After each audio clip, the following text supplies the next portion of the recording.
What's up, YouTube? My name is Vanessa Simmons. I want to say welcome back to this channel. Things have gone a little bit differently than planned for the last few years and my content creation.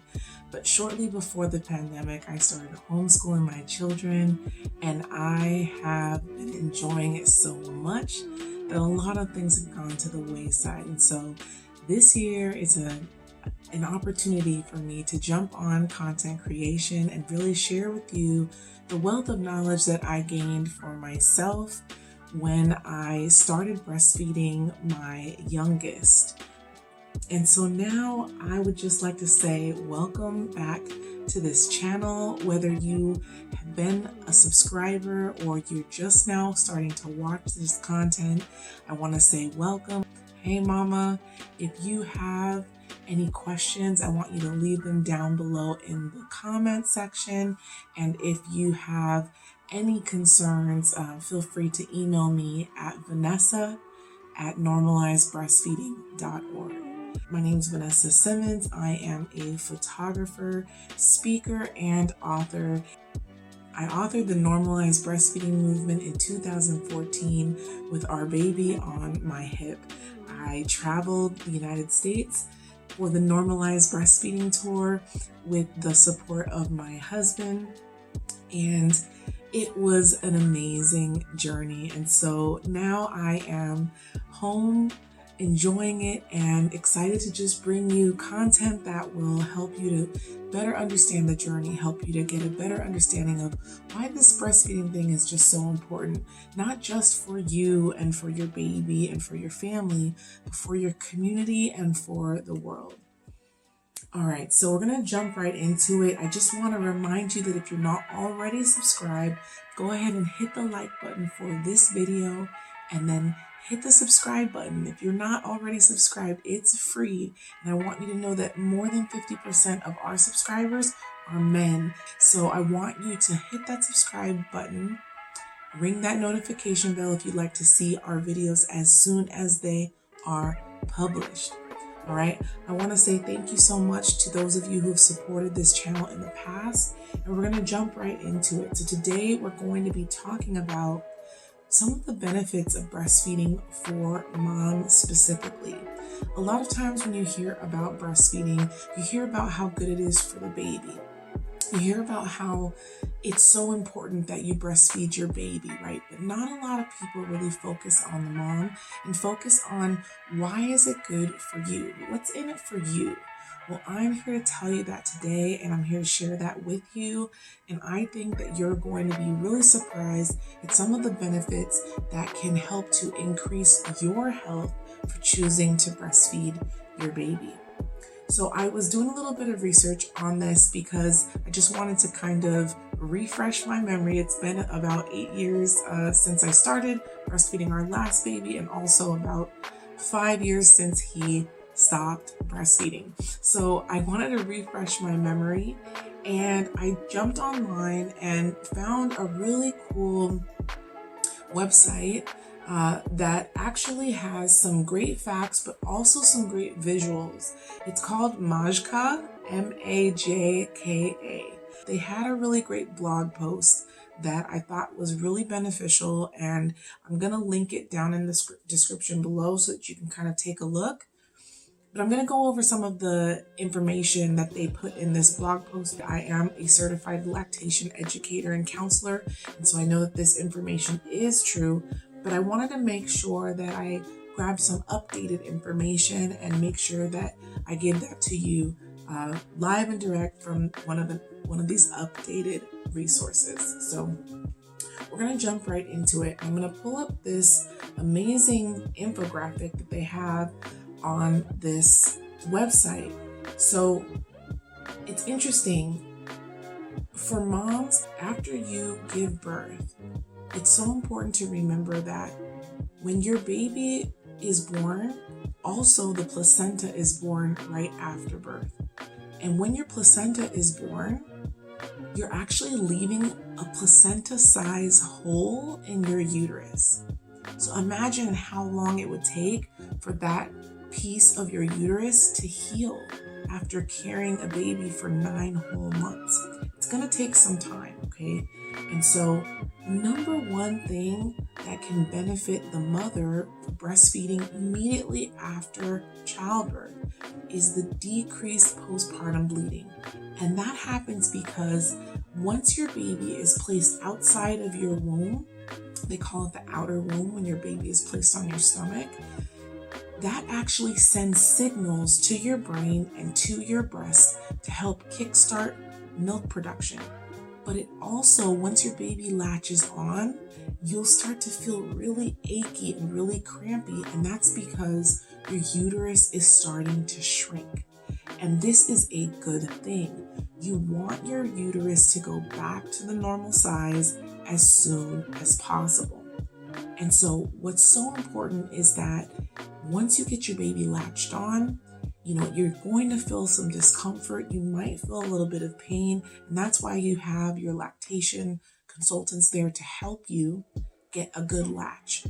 But as long as you can establish that breastfeeding, it's going to help your uterus size to decrease. So you definitely want that to happen because it's going to decrease your postpartum blood loss. Another thing is that it's also going to decrease your menstrual blood loss, and it's going to actually start to space out the timing of when you are able to get pregnant. So you may have heard of how your period may stop after you have your initial postpartum bleeding for 6 weeks. Your period may stop for a significant period of time due to exclusively breastfeeding. Now, if you are breastfeeding and also supplementing with any other type of supplement, whether it's formula, donor milk, whatever that might be, this may not be true for your body. I have seen it only work with exclusively breastfeeding my baby. With our last child, we were able to exclusively breastfeed for 3 years. And we also, after 1 year, started implementing other foods. But I didn't get my first menstrual cycle after my postpartum bleeding until my baby was 14 months. 14 months without a cycle.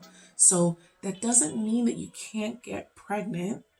However, it does mean that you just need to be a little bit more careful during that time period, okay? And this is called lactational amenorrhea, and it's amenorrhea. And so this can help you to space out your children. What I was told by my midwives when I dealt with some postpartum depression is that your body actually takes about 2 years to fully heal after childbirth. So after you give birth, after carrying that baby for 9 whole months, now it takes 2 whole years for your body to be completely healed from that birth.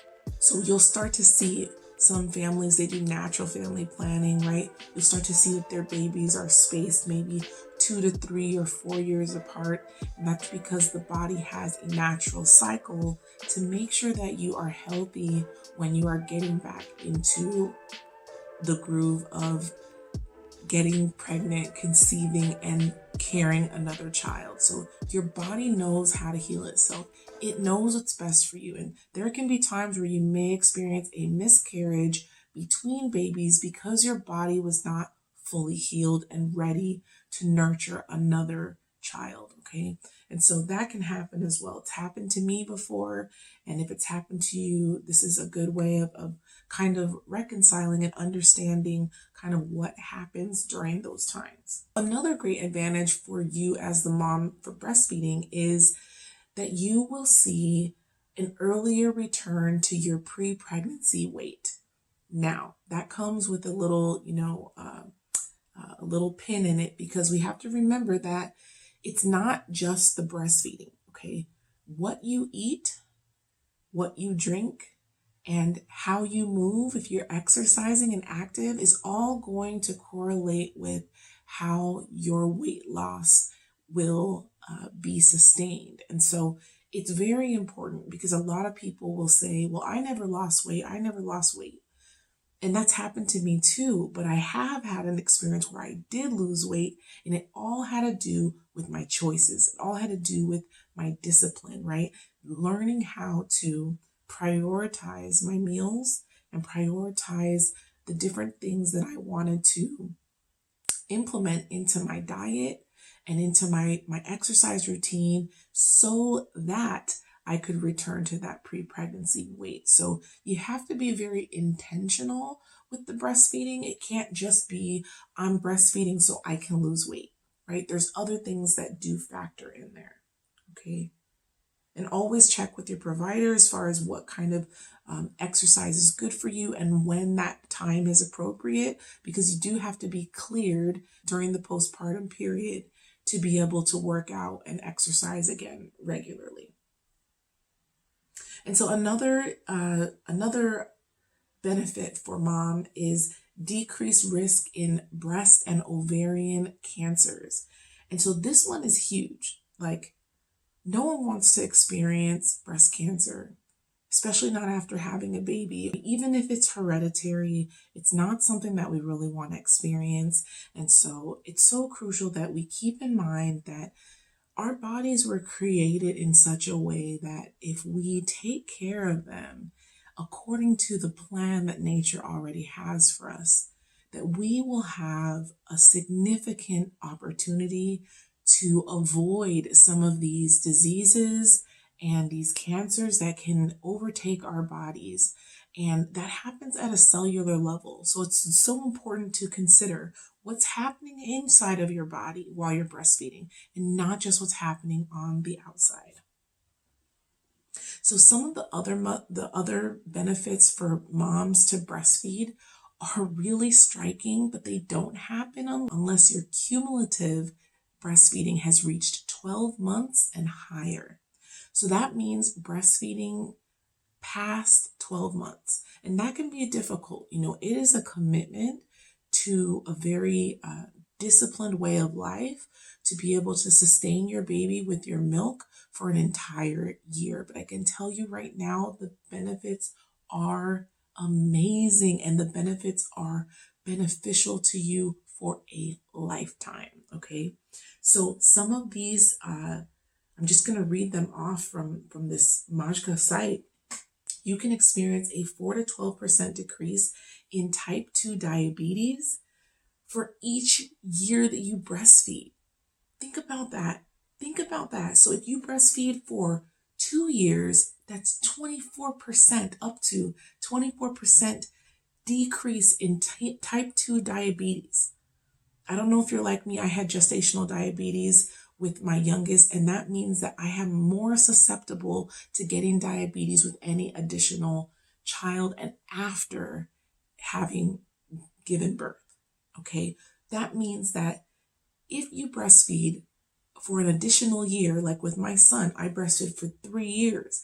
That means I decreased my chances of having type 2 diabetes by 36% maximum.